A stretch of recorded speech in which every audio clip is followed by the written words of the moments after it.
जो आज अंजू ने हमारे कलंक लगाया है हमारे समाज पे, हमारे परिवार पे, ये कभी नहीं मिटेगा। और हमारी फिर से प्रशासन से हाथ जोड़ के यही मिन्नत है भी अंजू और सभी आरोपियों को फांसी होनी चाहिए। और हमारी यही प्रशासन से अपील है कि जो दोषी हैं उनको कड़ी से कड़ी सज़ा मिलनी चाहिए, जहाँ तक संभव हो फांसी की सज़ा मिलनी चाहिए, तब हमें जाकर संतुष्टि होगी। आज हम आए हैं आशीष के घर। आशीष की हत्या के बाद में पूरे घर में सन्नाटा छा गया। मायूसी में पूरा परिवार डूबा हुआ है। आशीष के बेडरूम में ले चलते हैं हम आपको। यहाँ देखिए, ये आशीष का बेडरूम है जहाँ वो अपने सपने सजा रहा था अंजू के साथ। किसे पता था कि उसकी पत्नी ही निकलेगी उसकी हत्या की जिम्मेदार। किसने सोचा था अपने ही प्रेमी के साथ इस घटना को ऐसा अंजाम देंगे। हम अब खड़े हैं आशीष के घर के बाहर, जहां उनकी माताजी बेसुध अवस्था में माचे पे सो रहे हैं और परिवार के सभी लोग भी मायूस हैं।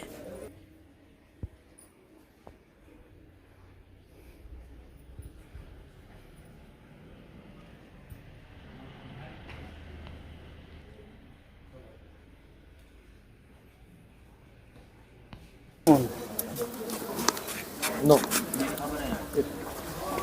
ऊपर कर तो सर, जो ये हादसा हुआ इसके बारे में आपको क्या कहते हैं? सर, इस बात का हमें बहुत ज़्यादा दुख है, बहुत ही ज़्यादा। इस परिवार से 50 साल से जुड़े हुए हैं हम।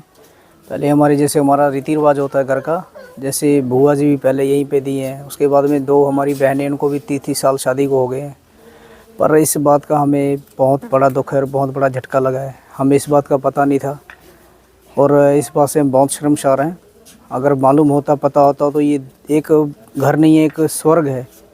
इसमें स्वर्ग में जहाँ पे देवते लोग रहते हैं, वहाँ पे हम ऐसी, जो हमारी औलाद ऐसी निकलेगी, हमें पता होता तो हम ऐसा कारनामा कुछ नहीं करने देते। यहाँ पे हम मर जाते, पर यहाँ पे उसकी शादी नहीं करते। अब आप क्या मतलब ये जो दोषी है उनके लिए आप क्या कहना चाहोगे? सर, मैं ये कहना चाहता हूँ भी उनको इतनी सज़ा देनी चाहिए। फ़िलहाल तो फांसी हो तो सर बहुत ही अच्छी बात है। हमारी क्या लगती थी आपको? अंजलि हमारी भतीजी लगती थी। हमारे भाई साहब को गुजरे को आज 12-13 साल हो गए। हमारे भाई नहीं है, उनके जो पिता थे। मैं उनका चाचा हूँ। पर हमारी सरकार से अपील मैं यही करता हूँ भी अंजलि को तो फांसी ही दी जाए और साथ में 3 अपराधियों को फांसी दी जाए। अगर ऐसे ना दे तो हम परिवार वाले लिख के देना चाहते हैं, मैं खुद लिख के देना चाहता हूँ भी अंजलि को फांसी हो बस। सर, मेरी प्रशासन से हाथ जोड़ के यही मिन्नत है भाई, ये जो 4 आरोपी हैं, अंजू है और 3 लड़के और हैं, बादल है, संजू है, भोलू उर्फ रोहित है, इन 4 को फांसी होनी चाहिए, नहीं तो उम्र कैद। सर, हमारी यही पहला अगर प्रशासन है तो मैं हाथ जोड़ के यही मिन्नत करता हूँ। हमारी प्रशासन से यही मिन्नत है भाई इन 4 को उम्र कैद हो, नहीं तो फांसी हो बस। अंजू के प्रेम प्रसंग के बारे में आपको पहले से इसके बारे में कुछ पता था? नहीं सर, हमें इस बात का पता नहीं था सर। अगर इस बात का सर पता होता तो ये एक स्वर्ग जैसा परिवार है, पवित्र परिवार है। इस जगह पे सर हम ये कुछ नहीं होने देते, क्योंकि इससे पहले, अंजू से पहले हमारी 2 सिस्टर भी यहाँ पे दी हुई है। एक मासी जी की लड़की है, एक मेरी खुद की बहन है। उनकी शादी को कम से कम 30-32 साल हो गए हैं सर। हम ये कभी हमारे दिमाग में ख्याल ही नहीं आता सर, और ना हम ये सोचते कभी। और अंजू के पिताजी? वो सर गुजर गए हैं। अंजू के पिताजी को गुजरे हुए सर हो गए 12-13 साल हो गए सर। वो इस दुनिया में नहीं है और इस बात का हमें पता होता तो सर हम कभी ये कुछ नहीं करने देते। जो आज अंजू ने हमारे कलंक लगाया है हमारे समाज पे, हमारे परिवार पे, ये कभी नहीं मिटेगा। और हमारी फिर से प्रशासन से हाथ जोड़ के यही मिन्नत है भी अंजू और सभी आरोपियों को फांसी होनी चाहिए। सर, ये आशीष का मर्डर हुआ है, इसके बारे में बताइए और आप प्रशासन से क्या चाहते हैं? सर, प्रशासन से हमारा यही निवेदन है कि जो दोषी हैं, दोषियों को कड़ी से कड़ी सज़ा मिलनी चाहिए, जहाँ तक संभव हो फांसी की सज़ा मिलनी चाहिए। सर, ये मामला कहाँ शुरू हुआ, आपको कब कैसे पता चला? नहीं सर, पता चला नहीं, बिल्कुल किसी प्रकार का कोई संदेह नहीं था। और 3 महीने शादी को हुए थे और जो हमारे आशीष की पत्नी थी सही तरीके से रहती थी, ऐसा कोई संदेह पैदा नहीं हुआ हमें। फिर आपको किसने बताया कि आशीष का मर्डर हुआ है, किसके द्वारा पता चला हुआ? सर, हमारे गांव का जानकार है तोलाराम।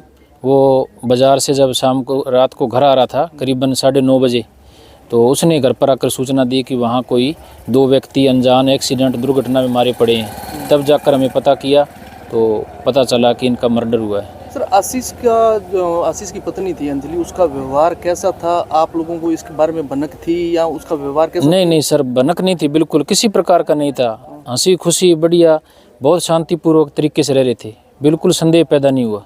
और पुलिस से आप क्या चाहते हैं? पुलिस ने क्या पूरा कोऑपरेट किया? हाँ सर, पुलिस का तो हम धन्यवाद देना चाहते हैं, और सीआई साहब हैं और प्रशांत जी कौशिक हैं, उन्होंने बहुत सूझबूझ और बहुत अच्छे तरीके से जांच की है और अपराधियों को केवल एक दिन में ही गिरफ्तार किया है। हम प्रशासन से, पुलिस प्रशासन से बहुत संतुष्ट हैं। अंकल जी, वो आशीष का मर्डर है तो अंजू को व्यवहार करा किया हो? उनको का व्यवहार सही हो भी हमारे साथ घुल मिल के रहती थी। और जब फिर वो वापस आई तो भी टाइम को व्यवहार में तब्दीली दिखी था? नहीं साहब, कौन दिखी नहीं, यही रवैया बढ़िया सही स्वभाव रवैया। और जब मर्डर होने के बाद अंजू बेहोश मिली थाने भी बात थाने की बताई अंजू? ना बोली कौन नहीं, ना बेहोश पड़ी।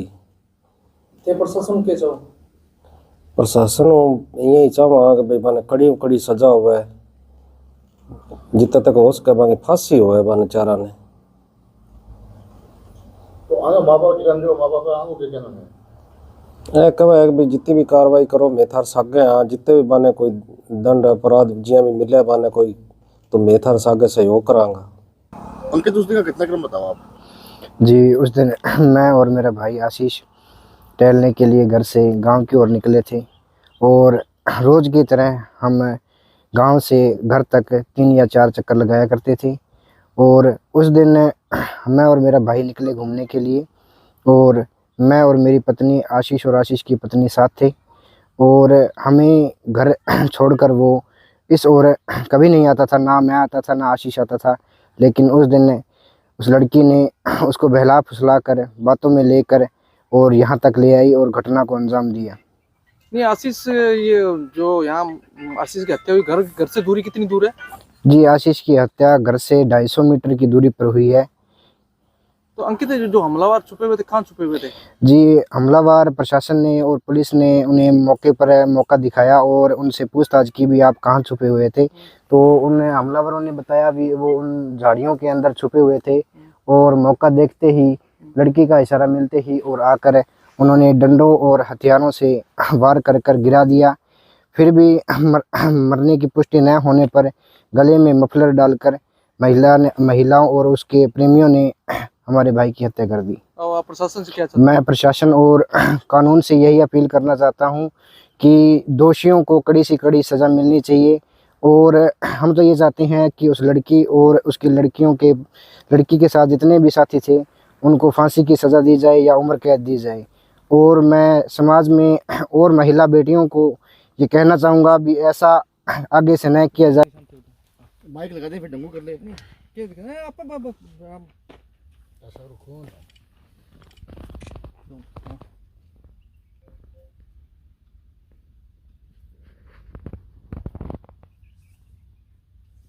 ये खून के निशान है ना? हाँ जी, खून इतना बहता है कि अब तक मिट्टी भी लगोगी खून से। अभी तक खून है।